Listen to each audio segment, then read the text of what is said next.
A fire has forced two people from their Littleton home, but the Red Cross is helping them. Thanks for joining us on 9 News at noon. I'm Brianna Fernandez.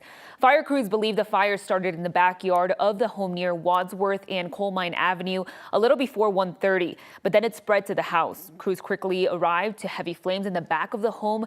They were able to safely evacuate two people and their pets, and no one was hurt. They are getting help with temporary housing as fire marshals work to figure out the cause. An overnight crash in Aurora sent 5 people to the hospital. One of those victims has life-threatening injuries. Aurora police responded to a 2-car crash at 40th and Pena around 2 this morning. They think one vehicle ran a red light and hit the other. Police had closed a portion of 40th to clean up the scene. They reopened it 4 hours later around 6:30 this morning. Lone Tree police want to talk to anyone who saw what happened before a crash on I-25 Monday afternoon. An electric vehicle hit the median near the Ridgegate Parkway exit and caught fire. The driver died in the crash, but police want to know why the car ran into the median. Call Lone Tree Police if you can help.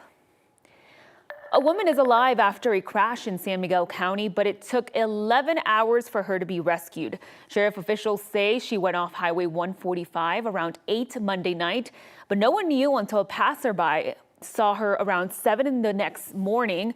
The vehicle landed on its side with its back end in a river. Crews had to use a technical rope to rescue and get her. She had to be flown to Grand Junction Hospital, but officials did not think that she had serious injuries. An increase in drug sales, violence, and vandalism have closed 2 parks in Denver. La Alma Lincoln Park, part of Sony Lawson Park, and a green space along 14th Avenue will be closed for at least 30 days. Access to the playground and dog park at Sony Lawson Park remain open, and permitted events like baseball games, farmers markets, and concerts will also be allowed. Denver has closed parks before to discourage illegal and dangerous behavior. Civic Center Park has closed several times over the past decade, but most recently between 2021 and 2023. Clear Creek County investigators are still looking for the person who killed a dog breeder in Idaho Springs.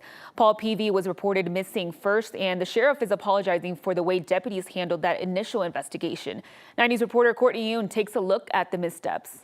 Sheriff is now saying the department's assessment of the initial missing persons report was not acceptable. On Saturday, 3 days after 57-year-old Paul Peavy went missing, a group of community members went out searching for him and found his body within minutes of starting the search. It sucks that we had to go find our friend. Something that you think that the authorities would have taken care of. Bruce Boynton organized the search party, which was made up of more than 40 people. He was also a close friend of Peavy's.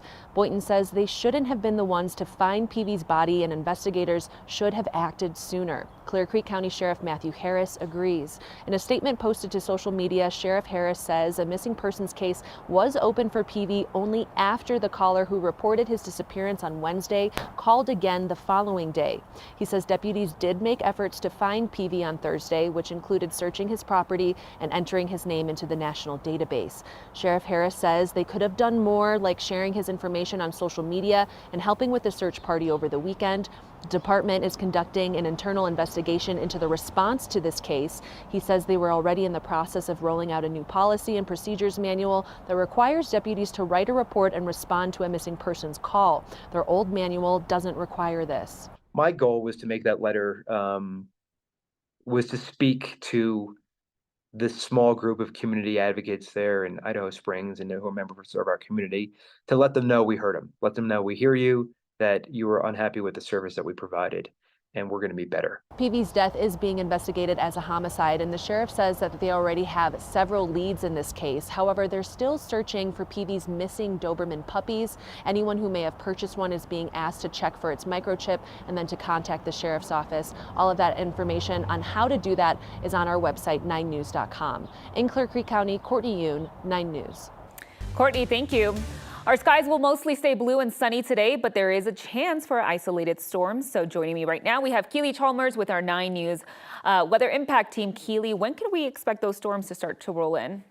Well, for this afternoon, most of the storms will stay across the southern mountains. There is a slight chance we could see a quick moving gusty storm roll through this evening. But again, most of that activity staying well to the south of us. We will certainly see an increase in moisture in the form of clouds. We'll see increase in clouds as we head into the evening hours as well, because we got nothing but blue skies out there right now.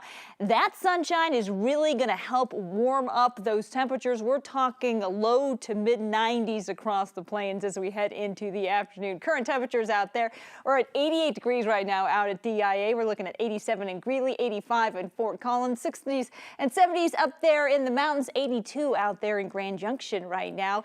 92 degrees. That is your forecast high for today here in the Denver metro area. But again, we will see some moisture move in from the southwest. Once again, a little bit of monsoonal moisture in the form mainly of clouds. But you get that daytime heating, that afternoon heating, plus that moisture, and there does give us a chance for some gusty PM storms. Maybe about a 10% chance we'll see those storms this afternoon and evening. Forecast highs today. Again, we're looking at temperatures climbing into the low to mid 90s across the plains. And again, really just seeing some spotty showers mainly down across the southern mountains, but can't rule out one here in the metro area. So your weather headlines dry and warm all the way through Saturday, tomorrow through Saturday. Isolated gusty storm a possibility for tonight. And your Labor Day weekend is looking good. Just a chance for a storm. We'll talk about that coming up in your full forecast in just a bit. Keely, thank you. An old contaminated section of Globeville in Denver is on its way to becoming a new multi-use development. The ground was broken for the 40-acre Fox Park development near the I-70 and I-25 interchange in Globeville this morning. When it's done, there will be a 14-acre of interconnected parks and open space. They're also working with Denver Botanic Gardens for the open spaces, rooftop terraces, and amenity decks. The four-phase project will also create a multi-use space with apartments, an athletic club, a hotel, and retailers. That's going to be pretty cool. We'll add 3,000 more units of housing for a city that needs more housing. Importantly, adding key, more affordable housing units, which we know is a top priority for us. But also we'll open a whole new neighborhood. This is what's been an industrial manufacturing Superfund site that was uninhabitable. The mayor says they spent more than $40 million cleaning up the Superfund site that hasn't been used in 15 years. A completion date has not been given yet. Adams 12 School District will vote tonight whether to place an $830 million bond plus a $34.5 million mill levy override on the November ballot. The bond would help support building needs like maintenance and enhanced technology. The mill levy override would address operational needs like expanding career and technical programs for all students and help retain and attract educators. The vote on the proposal will happen at 7 tonight at the Education Support Center. And in Fort Collins, the Poudre School Board just approved a tax hike last night that will appear on the November ballot. It would provide up to $49 million a year to maintain schools, fund teachers, and support staff salaries, and provide classroom materials as well. If voters pass it, homeowners will pay $25 for every $100,000 their home is worth.